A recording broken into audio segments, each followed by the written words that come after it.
Assalamualaikum warahmatullahi wabarakatuh. A'udzu billahi minasyaitonir rajim.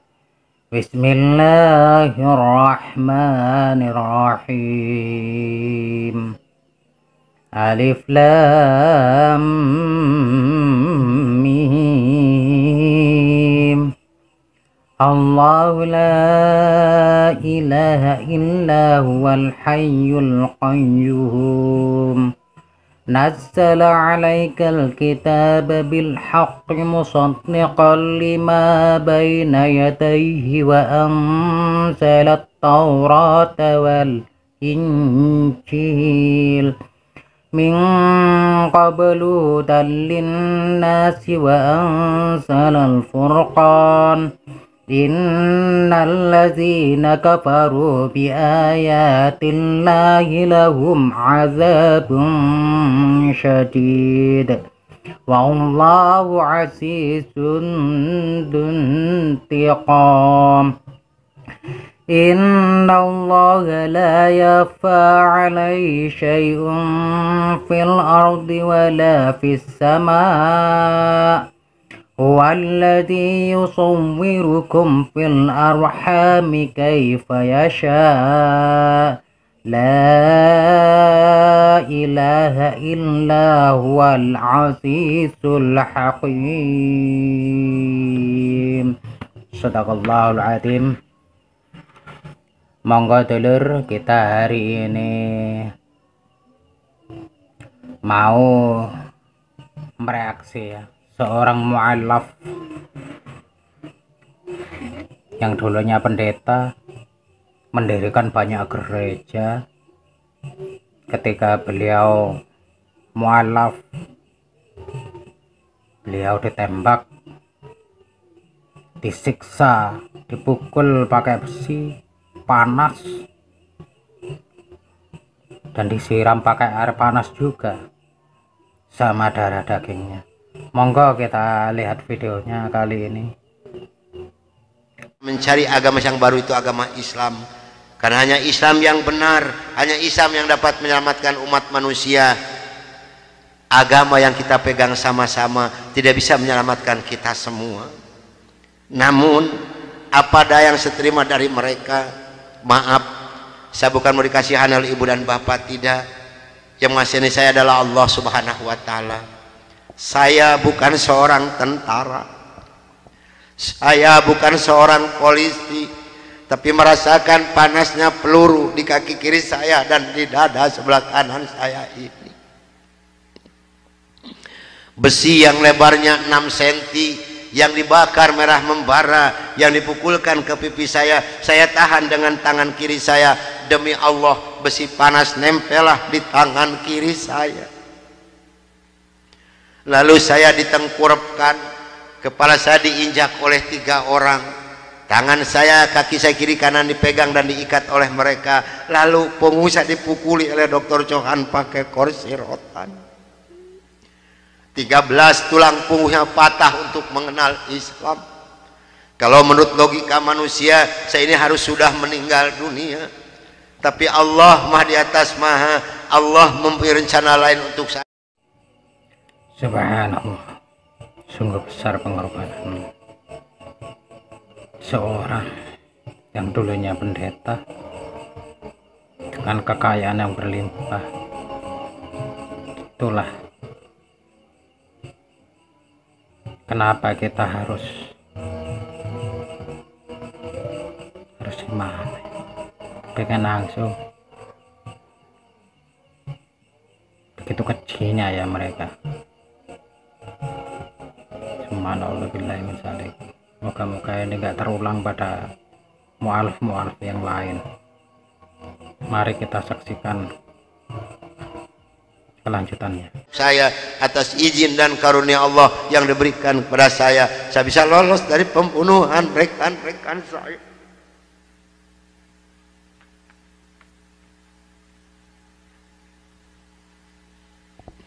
Sambil merasakan panasnya di kaki kiri saya dan di dada sebelah kanan saya, pedihnya di tangan saya, ngilunya di punggung saya saya loncat keluar dari rumah sambil berteriak mengucapkan la ilaha illallah Muhammadur Rasulullah. Padahal ini asing di mulut saya. Belum pernah ada seorang pun yang mengajarkan kalimat thayyibah di dalam mulut saya ini.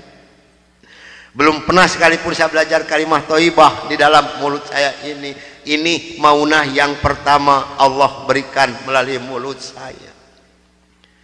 Dan alhamdulillah saya mendapatkan pertolongan dari seorang cim-cim yang beragama Buddha. Saya dibawa masuk ke dalam rumah beliau. Lalu baju saya digunting karena jadi satu dengan kulit. Lalu yang bekas luka besi panas saya dikocrotin pakai kecap oleh beliau. Kaki saya ditahan pakai kayu bekas pegangan sapu, diikat pakai benang rapia. Punggung saya diikat pakai samping. Lantas saya dibawa beliau ke rumah sakit Fatmawati. Selama 3 bulan 27 hari saya berbaring di dalam rumah sakit, merasakan hancurnya tubuh saya ini, pengen mengenal Islam.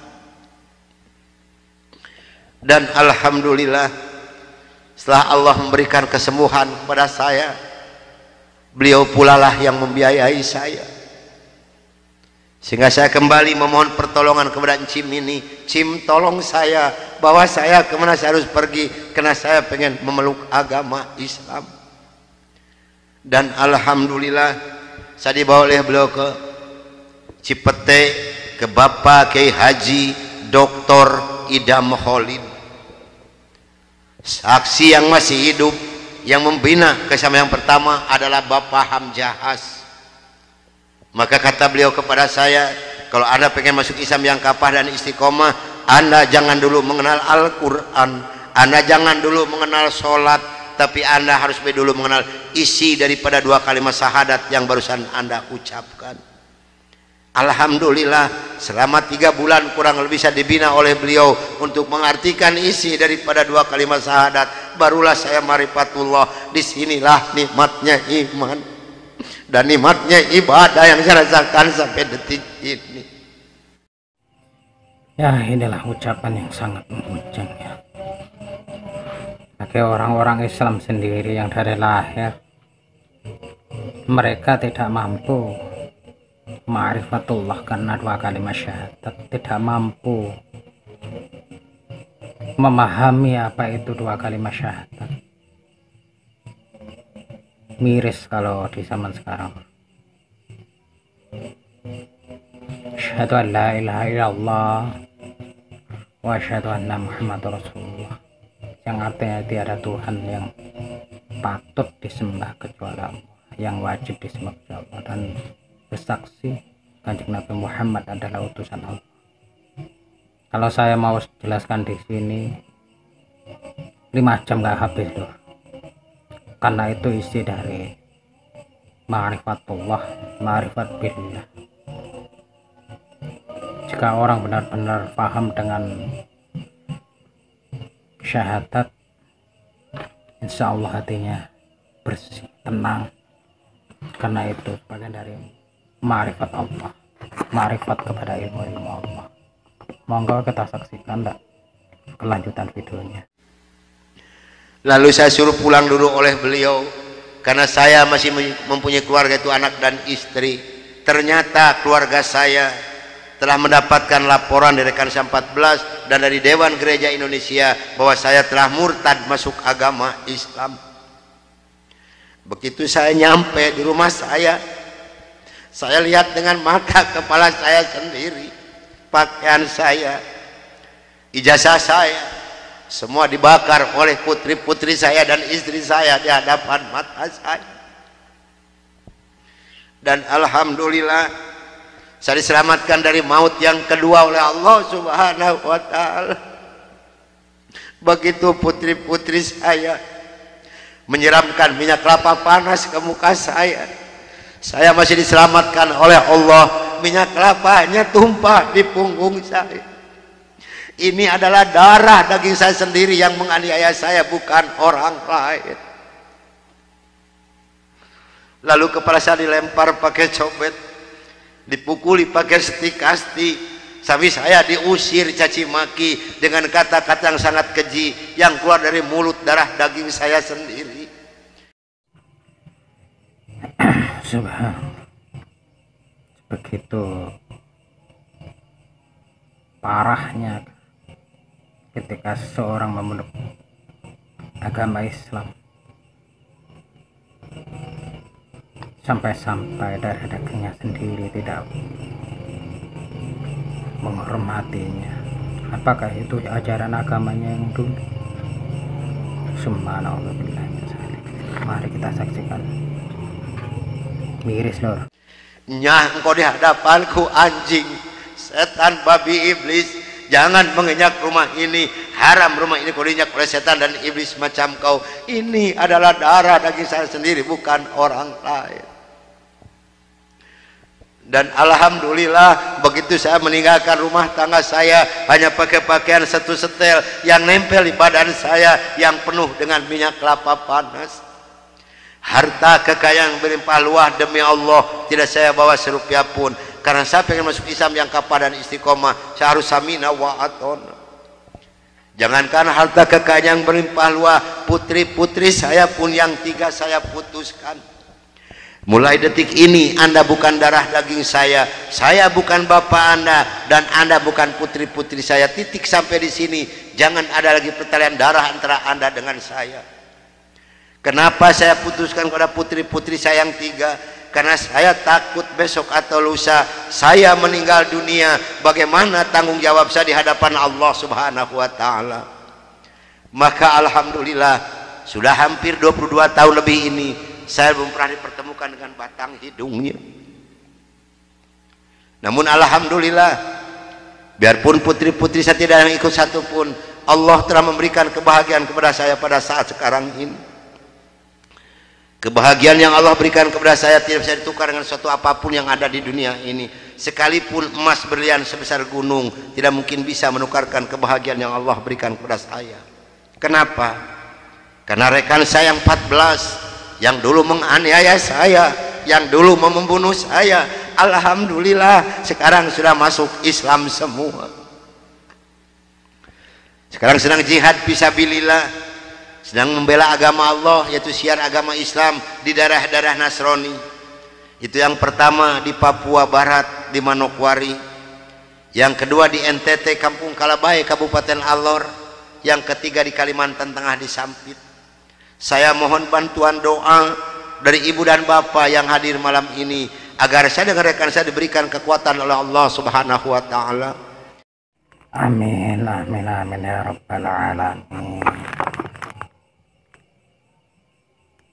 Insya Allah doa selalu menyertai dengan yang berjuang di jalan Allah. Amin ya rabbal alamin. Kalau ibu dan bapak pengen tahu dakwah Islam daerah Nasrani, demi Allah ini tantangannya adalah nyawa. Saya pun di Manokwari sedang menanak nasi, Pak, Bu. Kalau Allah sudah mengizinkan saya harus meninggal, saya dipanah, ini kenal kemaluan saya. Allah belum menghendaki saya untuk meninggal, hanya 3 cm jaraknya ini panah. Sedangkan panah di Manokwari demi Allah bukan 1,20 meter panjangnya, tapi 1,60 meter panjangnya. Ujungnya sudah pakai racun. Ini perjuangan membela agama Allah daerah Nasrani. Alhamdulillah perkembangan Islam di daerah Manokwari. Padahal Manokwari ini akan dijadikan kota Injil. Kalau Manokwari sudah jadi kota Injil, yang pertama tidak boleh ada adzan berkumandang, tidak boleh mendirikan masjid, tidak boleh ada perempuan yang berjilbab. Alhamdulillah di sana ada 297 orang yang masuk agama Islam, termasuk orang yang memanah saya. Kemarin tanggal 17 Desember saya baru selesai membuat masjid. Dari mana biayanya? Dari hasil pengajian saya. Saya mohon bantuan doa, karena kadang-kadang rekan saya di sana, Pak, maaf, 10 hari lebih tidak pernah ketemu nasi. Yang dimakan oleh rekan saya singkong direbus, yang penting terganjal perut, karena sulit mencari dana untuk dakwah di Islam ini. Dari mana makan mereka sehari-hari? Maaf, dari hasil pengajian saya. Karena mereka lepas dari gereja tidak ada santunan apapun. Siapa yang harus bertanggung jawab? Kita inilah sebagai umat muslim. Di Kalimantan Tengah ada 192 orang. Di sana Pak, demi Allah tidak ada masjid satupun, gereja ada 9. Paling banyak isi gereja 15 orang. Kalau saya mengadakan sholat berjamaah di Kalimantan ini, pakai kompas di luar, di lapangan, di atas disiram oleh mereka. Saya hanya bisa berdoa, ya Allah berikan taufik dan hidayah bagi mereka, karena mereka tidak tahu kedatangan saya ini mau apa.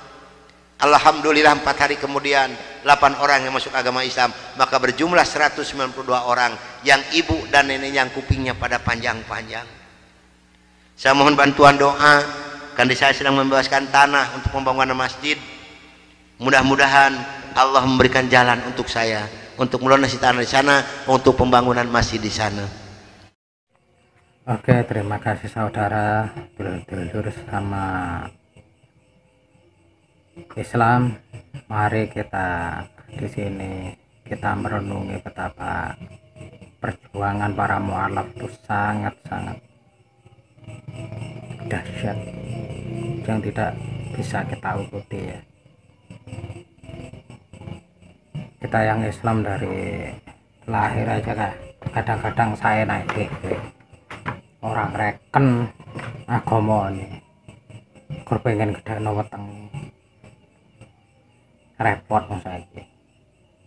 Ya udah lur ya, suwun yang belum subscribe monggo silahkan subscribe dan nyalain tombol lonceng biar kita bisa saling mengingatkan satu sama lain.